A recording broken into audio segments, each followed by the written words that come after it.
और अब खबरें तफसील से। सुनेत्रा पवार ने मंगल को बाज़ाब्ता तौर पर महाराष्ट्र की नायब वज़ीर-ए-आला का ओहदा संभाल लिया। बारामती में तैयारा हादसे में अपने शौहर अजित पवार की अचानक मौत के 13 दिन बाद उन्होंने ये ओहदा संभाला। इस मौके पर उनके साथ उनका बड़ा बेटा पार्थ पवार और एनसीपी एमपी प्रफुल्ल पटेल भी थे।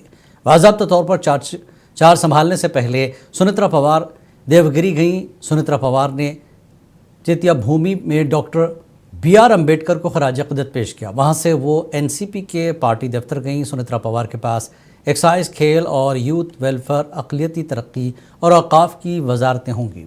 इनके अनजानी शौहर का महकमा ख़जाना महाराष्ट्र के वज़ीर-ए-आला देवेंद्र फडणवीस के पास रहेगा।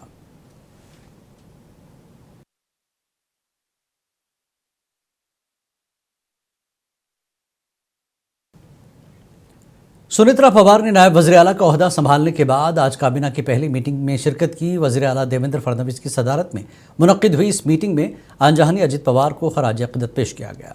रियासत के चीफ सेक्रेटरी ने ताज़ियती पैगाम पढ़कर सुनाया। इसके बाद वज़ीर-ए-आला देवेंद्र फडणवीस ने नायब वज़ीर-ए-आला सुनेत्रा पवार का बाकायदा तारुफ कराया और उनका खैर मक़दम किया। देखिए, आज अजित दादा के दुखद निधन के बाद आज हमारी मंत्रिमंडल की ये पहली बैठक थी। इस बैठक में हमने स्वर्गीय अजित दादा जी को श्रद्धांजलि अर्पित की। आज श्रीमती सुनेत्रा ताई पवार, इनकी भी पहली मंत्रिमंडल बैठक थी। चूंकि आज शोक प्रस्ताव था, इसलिए हमने केवल शब्द सुमनों से उनका बैठक में स्वागत किया है। मुझे अपेक्षा है कि उनके नेतृत्व में राष्ट्रवादी कांग्रेस पार्टी बहुत अच्छे तरीके से वे आगे ले जाएगी। अजित दादा ने जिस प्रकार का नेतृत्व दिया, उसी प्रकार का नेतृत्व देने का वो प्रयास करेगी। कल संपन्न हुए चुनाव में भी उनकी पार्टी को बहुत अच्छा यश मिला है। इसी यश को वो आगे भी कायम रखेंगे, ऐसी मेरी अपेक्षा है। महाराष्ट्र काबीना में कई अहम फैसले किए गए। वज़ीर-ए-आला देवेंद्र फडणवीस ने अजित पवार की मौत के बाद पहली काबीना में अजित पवार के जरिए जिक्र करदा 3 अहम फैसलों को मंजूरी दी। काबीना में बारामती स्पोर्ट्स कॉम्प्लेक्स के लिए 75 करोड़ रुपए की मंजूरी दी गई। इसके अलावा वालचंद नगर, रत्नापुर MIDC के लिए 1000 एकड़ अराजी दस्तियाब कराई जाएगी। रियासत में 11 एडिशनल डिस्ट्रिक्ट कलेक्टर्स की तकर्री का फैसला किया गया। कहा जा रहा है कि अजित पवार ने अपनी मौत से कुछ दिन कबल इस सिलसिले में वजीर रेवेन्यू के साथ फॉलोअप किया था।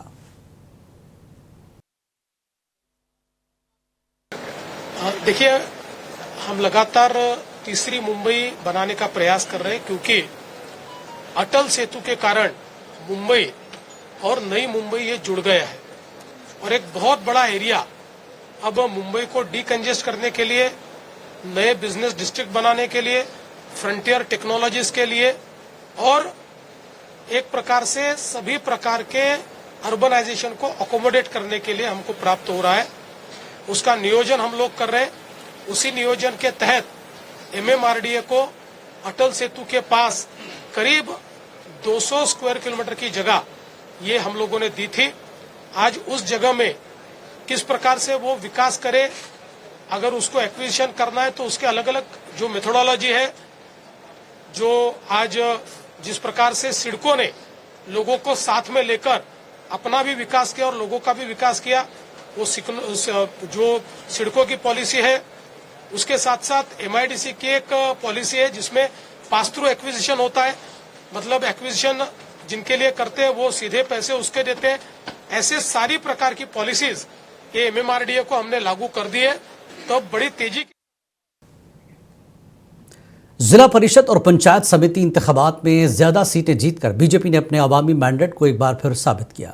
यह भी वाज़ेह हो गया कि वज़ीर-ए-आला देवेंद्र फडणवीस और बीजेपी के रियासती सदर रविंद्र चौहान आज की सियासत में नंबर 1 जोड़ी हैं। नवंबर में होने वाले म्यूनसिपल काउंसिल के इंतखाबात, इसके बाद जनवरी में म्यूनसिपल कॉरपोरेशन के इंतखाबात और अब फरवरी में होने वाले जिला परिषद के इंतखाबात में देवेंद्र फडणवीस और रविंद्र चौहान की इस बाअसर सियासी जोड़ी ने इंतखाबी मनसूबाबंदी, एक मजबूत मुहिम के निज़ाम और मकामी तंजीम और रियासती क़यादत के दरमियान बराह रास्त राब्ते और तालमेल के जरिए बीजेपी का मजबूत कैडर तैयार किया।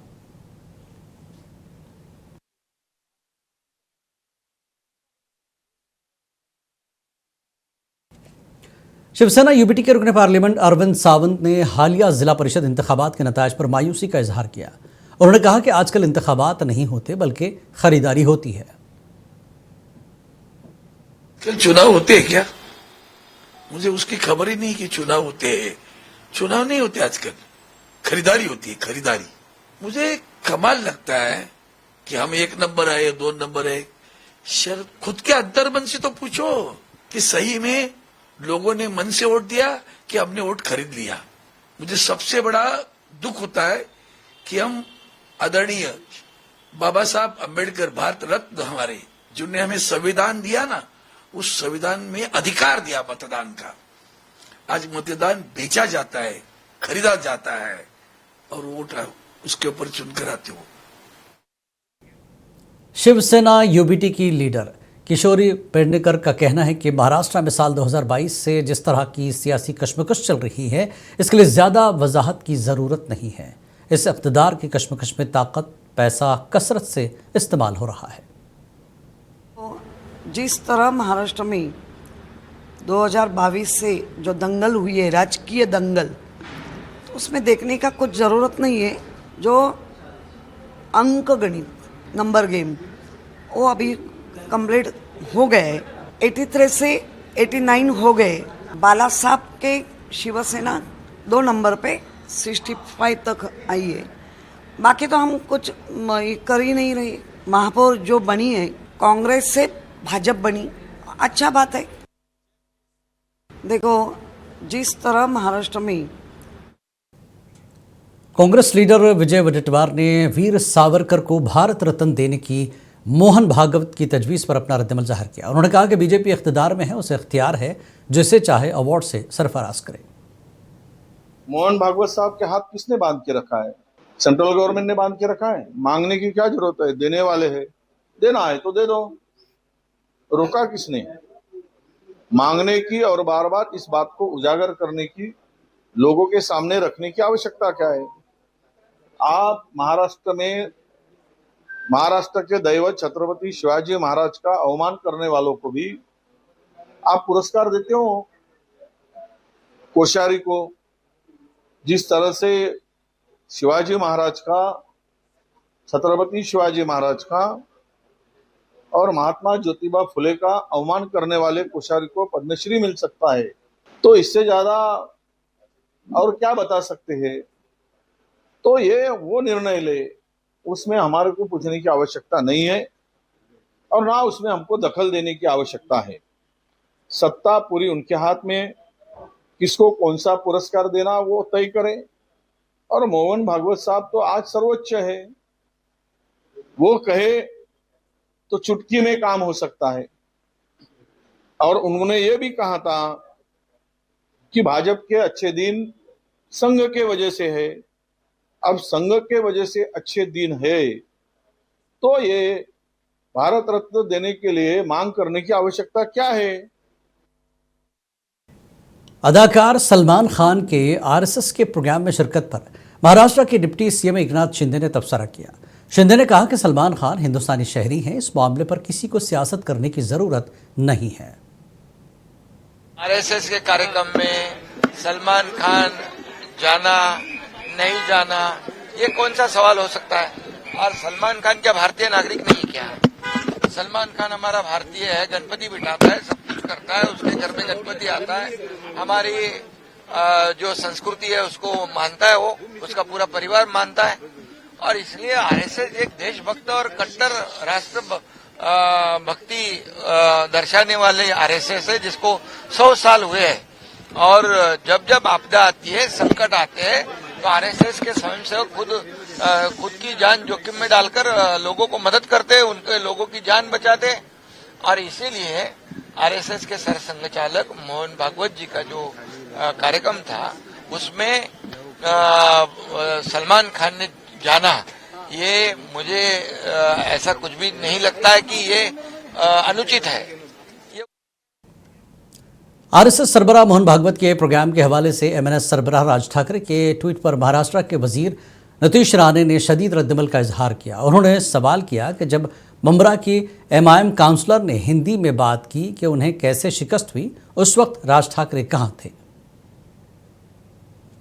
राज ठाकरे जी को बोलूंगा, शायद उनको जो इंफॉर्मेशन मिला है वो शायद गलत होगा। उन्होंने यही हिम्मत जो उन्होंने सरसंघचालक के विरुद्ध में ट्वीट किया, यही हिम्मत मालेगांव में जब भी उसने कोई वो जो चुनी हुई जो लोक प्रतिनिधि है, पार्षद है, जब उसने कैसा हराया बोला, तभी ये ना राज ठाकरे बाहर आए, ना उद्धव ठाकरे बाहर आए, ना उनके बाकी चेले चपाटे बाहर आए। सारी की सारी हिम्मत ये सब हिंदुत्व के विरोध ये क्यों करते हैं? कभी हिम्मत मालेगांव में जाके करो, मुंब्रा में जाके करो। जब उसने बोला इतना हरा किया, तभी क्यों नहीं बोला कि इसको भगवा करना चाहिए? सलमान खान उद्धव ठाकरे से ज्यादा हिंदू है ऐसा मानता हूँ मैं, क्योंकि उसने हिम्मत तो दिखाई, आरएसएस के कार्यक्रम में आके उन्होंने उधर बैठने की हिम्मत तो दिखाई। पर ये उद्धव ठाकरे साधारण राहुल गांधी के सामने अपने खुद के पिताजी को हिंदू हृदय